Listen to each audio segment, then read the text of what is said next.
My husband ditched me at the hospital to hike with his mom, and I don't know if I can forgive him. Posted by you/puzzleheaded tooth 255. I, 29F, am really disappointed with my husband, 30M, and furious at his mother, old hag. Sorry this is so long. And throwaway for privacy. For context, my husband is from the West Coast, where his mother still lives. He moved to the East Coast for college, and that's where we met, after graduation. At the start of our relationship, she would visit 3 to 4 times a year and make him take PTO so he could entertain her throughout her visit. After 2 years of this, while we were still dating, I asked him how we were ever meant to go on a vacation together if his PTO was spent at home with his visiting mother. We agreed to save PTO for a trip to Europe we took in 2023, and he agreed to tell his mother he couldn't take off from work every time she visited. In my last job, I was able to work from home 4 days a week, and every time she visited, she sulked all day like a puppy who'd had her toys taken away. But once my husband came home, a switch flicked and she was happy, and clingy, again. So here's the issue now: my husband and I moved states about 6 months ago, closer to my family. I have a new doctor who recommended me for a surgery that my old doctor kept putting off. It's not a complicated procedure, and it will greatly increase my quality of life for decades. My mother-in-law decided she's due for a visit and wants to explore our new town, saying she'd come to help around the house while Op recovers. I'm going to be out of surgery and in pain, and I really don't want to put up with her energy. However, we agreed, with my husband saying this isn't a sightseeing visit, she's here to help out, cook, clean, laundry, etc., so I can rest and recover. She can come for a proper visit later in the year. My husband dropped me off at the hospital on Wednesday. It was meant to be surgery, then one night overnight at the hospital for observation. On Thursday, the doctor told me my labs were not where he'd like them to be, and I should stay another night for observation and new lab work in the morning. I called my husband and told him that I'd hopefully be home the next day, early in the afternoon. He did not visit on Thursday at all. On Friday, I was discharged and called my husband to tell him that I'd be ready in about an hour. It went straight to voicemail, and I figured he was probably in a meeting, so I'd try again in a little bit.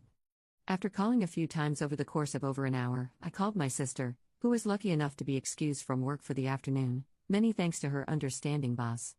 She drove 90 minutes to get me and took me home, and the house was in shambles: laundry baskets on the dining room table, the litter box not cleaned since Wednesday morning, days of dirty plates in the sink, etc.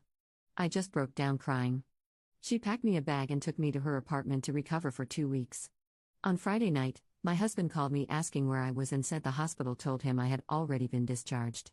He had been on a hike with his mother, and there was no cell phone service, so he missed my calls, which also meant he took PTO for his mom's visit again. Obviously, I can't ban him from taking PTO, but wouldn't you rather spend that freed up time with your wife at the hospital instead of on a date with your mom? I told him that I no longer feel comfortable recovering in our house and that I won't be returning until it's thoroughly cleaned and his mother is gone.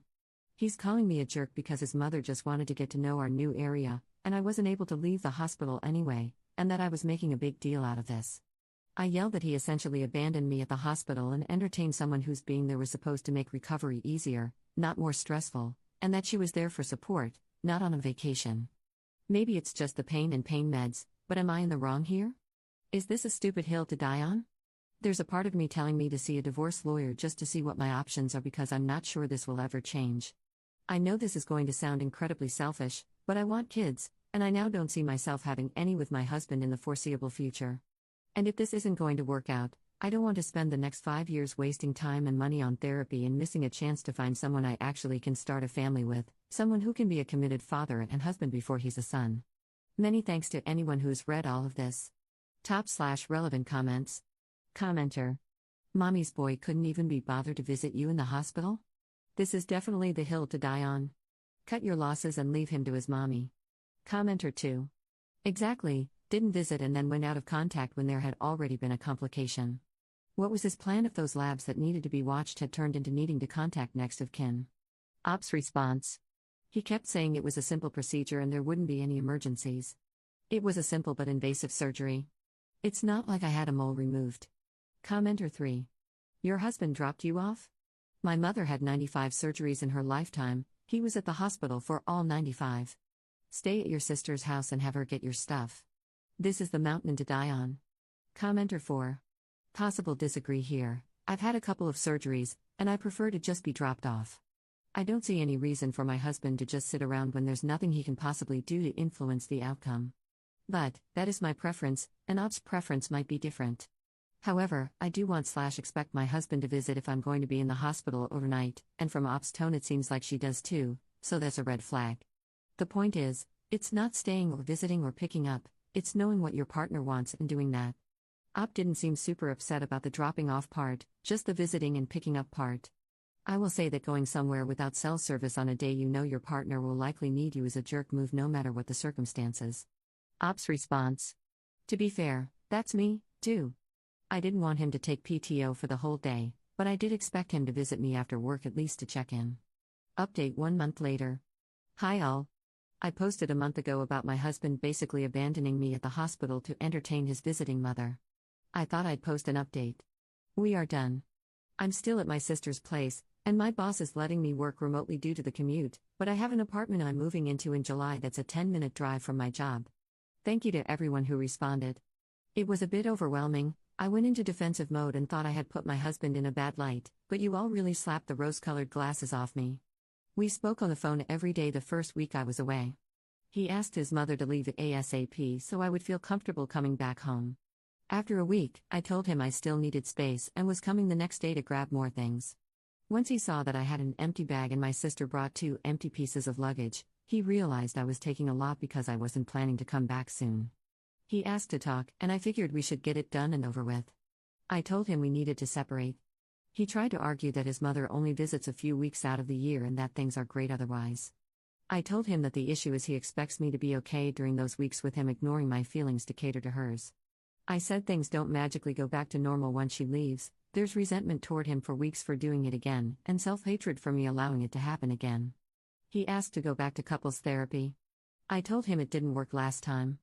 We had a great therapist who helped him put boundaries in place and deliver consequences when his mother overreached. But as soon as she'd arrive, she'd break one boundary, he'd let it pass, and then she had carte blanche to stomp on them all. And when I tried to reinforce them, I'd get no support and be the bad guy. I told him I'm turning 30 this year and I want to start a family. But I can't see starting one with him.